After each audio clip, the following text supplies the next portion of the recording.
नमस्कार, मैं आर के पाल आप सभी दर्शकों का स्वागत करता हूं आपके अपने न्यूज़ चैनल शहर का दर्पण में। सभी खबरें विस्तार से। लखनऊ में आज अटल सेना द्वारा लखनऊ के एक निजी होटल में प्रेस कॉन्फ्रेंस का आयोजन किया गया, जिसमें अटल सेवा के राष्ट्रीय अध्यक्ष जीपी त्रिपाठी ने कहा कि अटल सेना एक सामाजिक संगठन है, तो अटल बिहारी वाजपेयी जी के विचारों पर चलने का काम कर रही है। आज हमारा देश 2024 के चुनाव का उत्सव मना रहा है। पिछले चुनाव से बिल्कुल अलग है। यह चुनाव देश को एक नई युग में ले जाने वाला चुनाव है। प्रधानमंत्री ने जो संदेश दिया, विकसित भारत 2047 तक लक्ष्य है, उसे लक्ष्य को लेकर आज अटल सेना कार्य कर रही है। देश के 25 राज्यों में अपना काम कर रही है। इसी को लेकर आज हमने प्रेस वार्ता की है और इस बार भारतीय जनता पार्टी को पूर्ण बहुमत से जीतने का काम करेगी। पार्टी का जो नारा है 400 पार, इसे हम पूरा करने का काम कर रहे हैं। साथ ही इस अवसर पर रजनीश कुमार मिश्र को प्रदेश अध्यक्ष की जिम्मेदारी सौंपी गई। आइए देखते हैं हमारे संवाददाता की एक रिपोर्ट।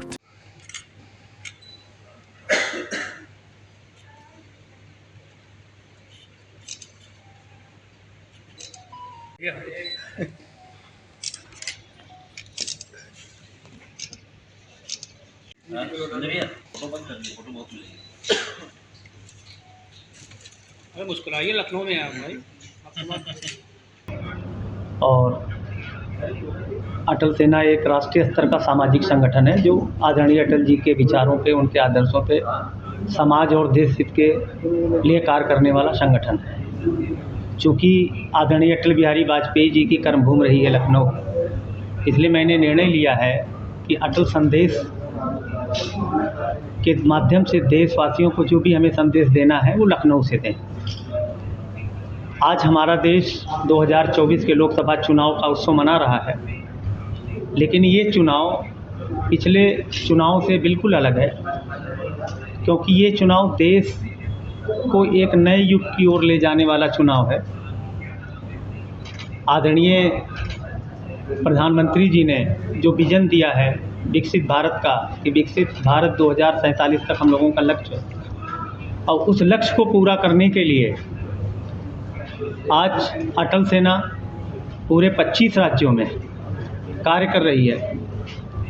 चूँकि 2014 में जब प्रधानमंत्री मोदी जी को इस देश ने भारत का नेतृत्व सौंपा था, तो ये सोच के नहीं सौंपा था कि स्थानीय मुद्दे या पहले जो आलू प्याज टमाटर या गैस के दामों पे सरकार बदल जाती थी, उससे अलग हट करके जो राष्ट्रीय हित के मुद्दे थे, जो देश को विश्व में एक नई पहचान देने वाले मुद्दे थे, उस आधार पे चुना।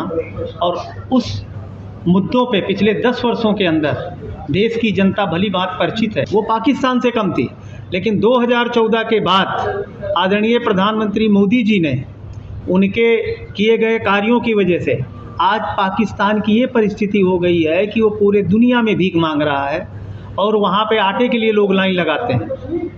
तो देश की जनता को ये बात भली बात समझ देना चाहिए कि प्रधानमंत्री मोदी जी को देश ने आलू प्याज टमाटर और गैस के दाम के लिए नहीं चुना था।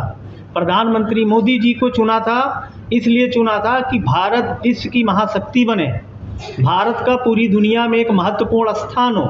ये छोटे मोटे मुद्दों पे पिछले 60-70 साल से विरोधी पार्टियों ने देश को उलझा के रखा। देशवासियों को ये संदेश देना चाहती है कि आपको अपने व्यक्तिगत मुद्दों को महत्व न देते हुए राष्ट्रीय हितों के आधार पर वोटिंग करना है, नंबर 1। दूसरा सबसे बड़ा ये है कि अभी भी हमारे देश के अंदर आज़ादी के 75 साल पूर्ण होने के बावजूद भी 50 से 60% वोट होता है, जबकि निर्वाचन आयोग जो कि भारत सरकार के खर्चे पर जो है चुनाव व्यवस्था का संचालन करती है, 40% हमारा जो है धन अपव्यय हो जाता है। क्योंकि जो भी व्यवस्था होती है चुनाव की, उसमें मतदाता सूची के आधार पे कितने जो है मतदाता, उसके आधार पे व्यवस्था सरकार करती है, निर्वाचन आयोग करता है। लेकिन जब चुनाव परसेंटेज होता है वो 50%, 55%, 60%, तो ये 40% जो एक्स्ट्रा अरेंजमेंट का खर्चा होता है वो किसकी जेब से जाता है? वो देशवासियों की जेब से जाता है।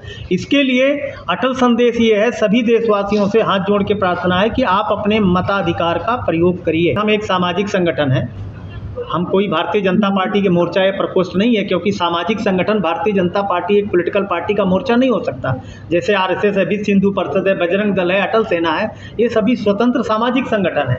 लेकिन चूंकि राष्ट्रीय हितों के आधार पर हम पार्टी को समर्थन देते हैं। अटल बिहारी वाजपेयी जैसे ही जो है एक सहनशील, जो समाज में सबको साथ लेके चलने वाले व्यक्ति थे, जिनका कोई दुश्मन नहीं था, उन्होंने इस पार्टी को संघर्ष करते हुए इस मुकाम तक 2024 के लिए हमारा संदेश यही रहेगा कि ये बहुत ही सुनहरा अवसर है। और चूँकि हमें इस देश को आगे विश्व की महाशक्ति बनाना है, दूसरा हम अपने सनातन कल्चर को अगर हम बताना चाहते हैं तो उसके लिए हमें एकजुट होकर के एक ऐसी पार्टी को समर्थन करना होगा जहाँ पे सनातन कल्चर भी सुरक्षित है, जहाँ पे देश भी सुरक्षित है, राष्ट्र की एकता और अखंडता भी सुरक्षित है, और सबका साथ सबका विकास, उसका भी मान सम्मान रखा जा रहा है। मैं प्रदेश उपाध्यक्ष रहा अटल सेना का। प्रदेश उपाध्यक्ष रहते हुए जो हमें कुछ दिशा निर्देश हमारे राष्ट्रीय अध्यक्ष की तरफ से मिला था, मैंने उसका निर्वहन करने का प्रयास किया। उसमें शायद मुझे राष्ट्रीय अध्यक्ष जी को लगा कि ये कार्य कर सकते हैं, संगठन में बहुत अच्छा कार्य कर सकते हैं, संगठन का कार्य निर्वाह कर सकते हैं, जो हमारा पार्टी दिशा निर्देश देती है। तो उसके औचित्य पे आज हमें बड़ा हर्ष का विषय है कि राष्ट्रीय अध्यक्ष जी मेरे बीच में भी है। आज उनके हाथों में पत्र स्वीकार कर रहा हूँ, ये मेरे लिए हर्ष की बात है।